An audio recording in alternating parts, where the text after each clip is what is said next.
este fin de semana y sobre todo esta semana se van marcando hechos muy violentos contra las mujeres. Pareciera que ya no importa que se realizaran en público, que cuanto más violentos es que ya existe un trastorno y la población también lo va normalizando. Son casos de feminicidio donde ha habido mujeres degolladas, ha habido mujeres torturadas, quemadas y además jovencitas también que han sido víctimas de estos hechos.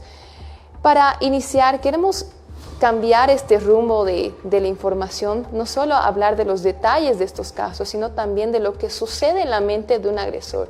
Por eso quisiéramos que nos expliquen en esta oportunidad cuál es el perfil, cuáles son esos rasgos, esas características que podrían de repente alertar a otras mujeres para poder identificar que está cerca de ella un agresor, una persona de repente psicópata. Así es. Bueno, es importante señalar que podemos estar frente a un psicópata, un trastorno antisocial de la personalidad o una persona que tiene una impulsividad, quiere decir una reacción violenta, que ha sido un único episodio. Pero en este caso puntual de Caranavi, evidentemente es una situación de una persona que ha sido desbordada emocionalmente, quiere decir que la parte del cerebro que se ocupa de la agresividad, la ira, son las amígdalas cerebrales, y justamente por un deficiente control de la corteza prefrontal, que es justamente esta parte de acá que nosotros tenemos que nos ayuda a regular nuestras emociones, pues vemos que ha habido una hiperactivación de la amígdala y por lo tanto esta persona ha cometido este delito, este hecho tan desagradable. ¿Cuáles son las características o el perfil del agresor? Pues evidentemente una de las características muy importantes es que es una persona manipuladora, es una persona que miente constantemente, una persona que irrumpe agresivamente, no tiene tolerancia a la frustración, quiere decir que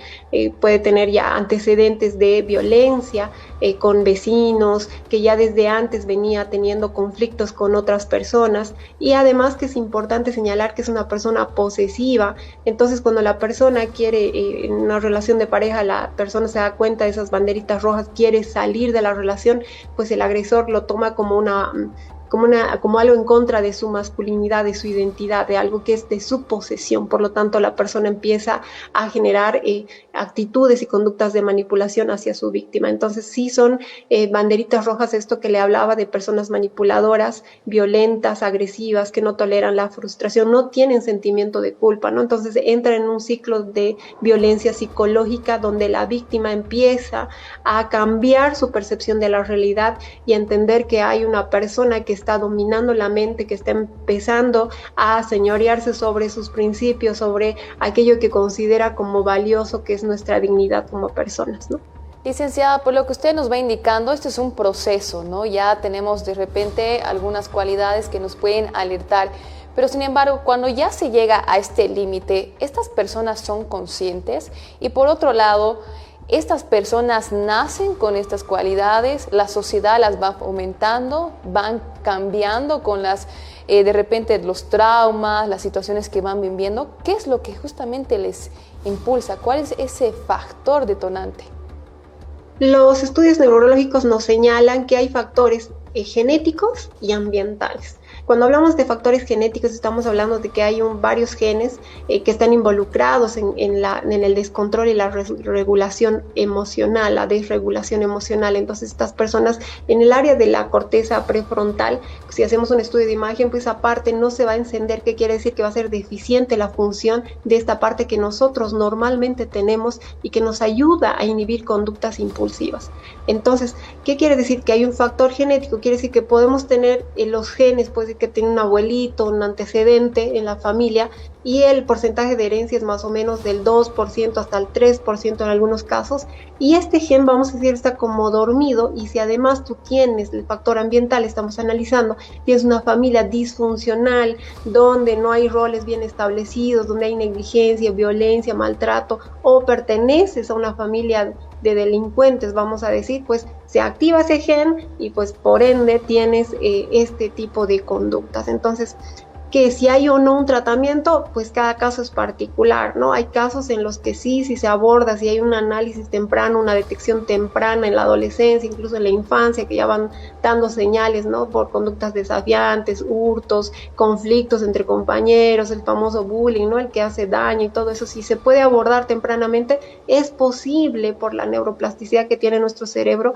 generar conductas adaptativas. Pero cuando ya es una estructura de un adulto, ya estructurado, vamos a decir que la corteza prefrontal madura a los 23 años aproximadamente, es mucho más complicado tener un tratamiento de orden psiquiátrico y neurológico. A nivel psicoterapia puntualmente no es posible. ¿Por qué? Porque ellos son manipuladores, son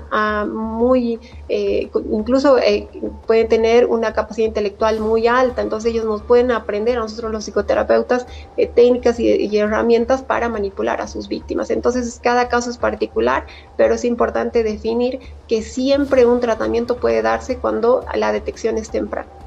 Entonces sí existiría un tratamiento y debería ser en función al grado de diagnóstico que tenga cada persona. Pero por otro lado, ¿por qué estas personas que cometen estos delitos, luego de que ya de repente entran en un shock, podríamos decir, o si usted nos puede explicar, ellos tratan de quitarse la vida? ¿A qué se debería esto? Evidentemente ahí tenemos que diferenciar entre una estructura psicopática, un trastorno antisocial de la personalidad y un deficiente control de impulsos. ¿Qué quiere decir? Que podemos hacer como 3 tipos de clasificación. Un psicópata que planifica con alevosía y premeditación el crimen. 2, el trastorno antisocial de la personalidad, que por el impulso, pues evidentemente ya tenía estas conductas y es una más. Y otro que es una situación esporádica, o sea que esta persona puede ser que ni tenga antecedentes, pero ha habido una desregulación emocional, hiperactivación de la amígdala y ha irrumpido en este acto. Entonces sí, como usted decía, es como que la ira le va a como cegar a la persona y puede cometer este delito, que es una cosa poco común, vamos a decir. Y posteriormente, al darse cuenta, entra en sentimiento de culpa, lo que no tienen los antisociales ni los psicópatas, ¿no? Eso es importante señalar. Entonces la persona que ha cometido esta situación como un hecho único, en una situación realmente donde se ha enceguecido y ha cobrado mayor importancia la ira, entonces sí, en esos casos sí puede haber un cierto sentimiento de culpa y la persona puede terminar con su vida. O en otros casos puede ser un trastorno antisocial donde dice, pues también me voy a morir, es como la parte también psicopatológica, es donde dice, o sea, aquí los dos juntos morimos, ¿no? Entonces también habría que analizar cada caso, puede ser sentimiento de culpa o puede ser que sea parte también de todo el plan que ha estructurado esta persona antisocial. Entonces tendríamos que analizar a detalle cuál ha sido la situación. Pero por un lado estamos analizando al agresor, pero también la víctima. ¿Por qué muchas mujeres no pueden salir de este entorno de manipulación, de agresiones? ¿Por qué no es tan sencillo reconocerlo y se quedan? Porque también tenemos que hablar de que las mujeres están aceptando esta situación y también tienen que recibir algún tipo de atención.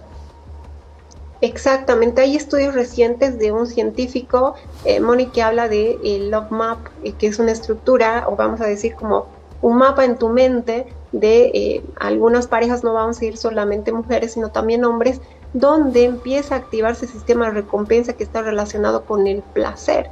Entonces, cuando la persona tiene relaciones conflictivas continuamente, llamadas en el popular relación tóxica, pues la persona siente como placer, entonces libera ciertas sustancias como dopamina, oxitocina y endorfinas que generan un placer, e incluso de orden erótico, podríamos decir, que engancha a la pareja en una relación conflictiva. Ahora, cuando son más, vamos a hablar de mujeres, podríamos decir tal vez que tienen un modelo, vienen de una familia de violencia psicológica, tal vez que han vivido en la infancia, durante su adolescencia, y están pues nuevamente repitiendo esta situación con sus parejas.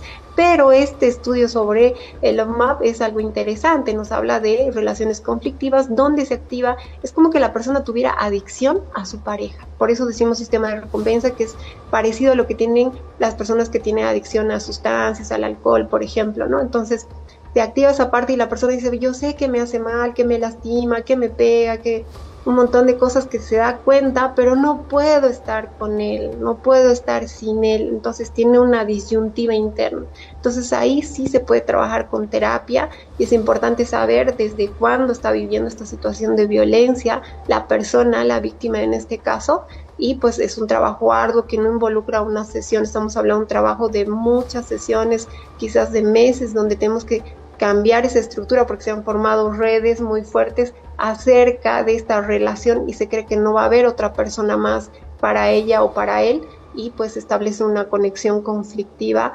duradera, ¿no?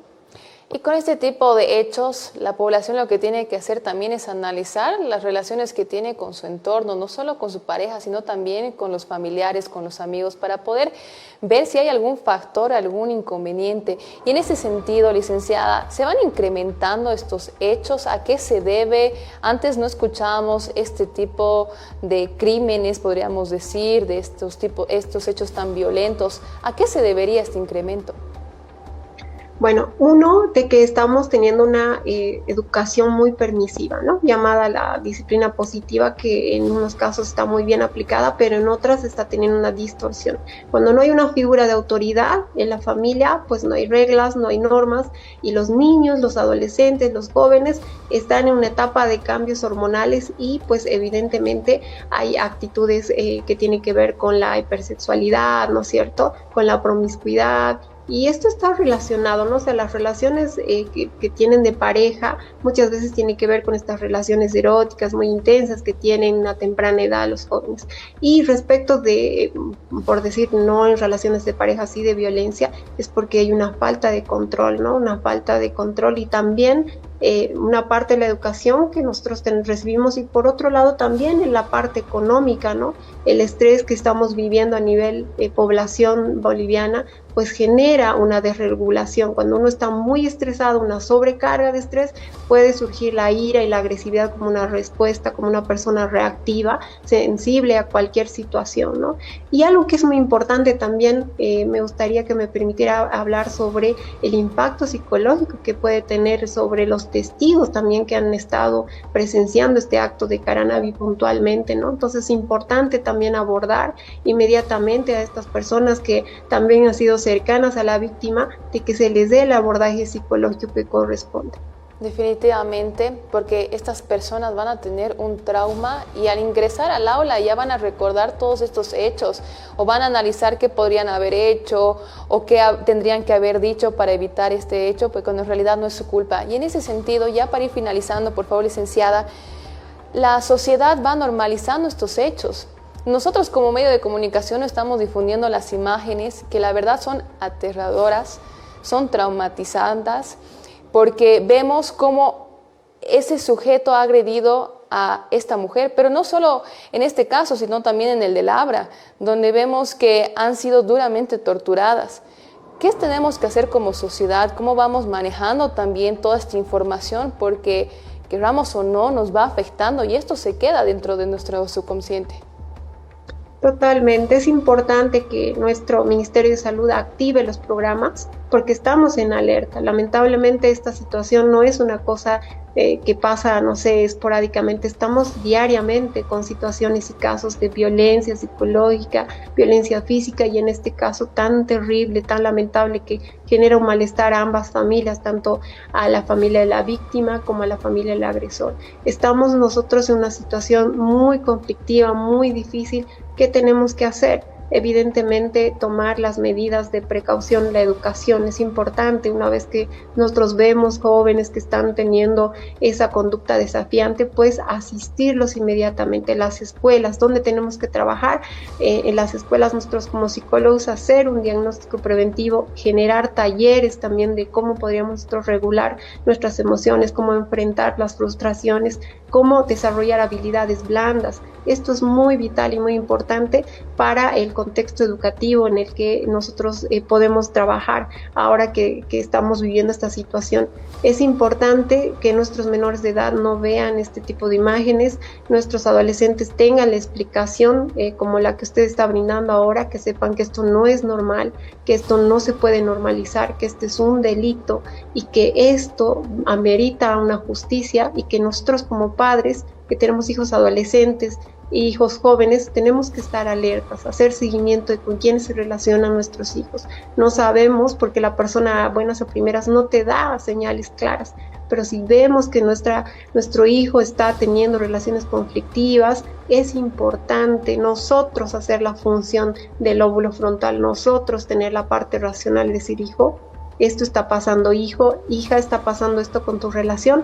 Es importante que nos hagamos orientar con un profesional o hablemos aquí entre familia qué es lo que tenemos que hacer. Tenemos que cuidar a nuestros hijos, a nuestros jóvenes, a nuestras señoritas, a nuestros niños, y tenemos que empezar por programas estructurados. Tenemos especialistas excelentes. Lo único que necesitamos es que el ministerio ordene y ejecutamos los programas que están científicamente comprobados y que podemos hacer un trabajo minucioso con resultados incluso ya a corto, mediano y largo plazo. Estamos dispuestos a trabajar, simplemente estamos a las órdenes de nuestras autoridades.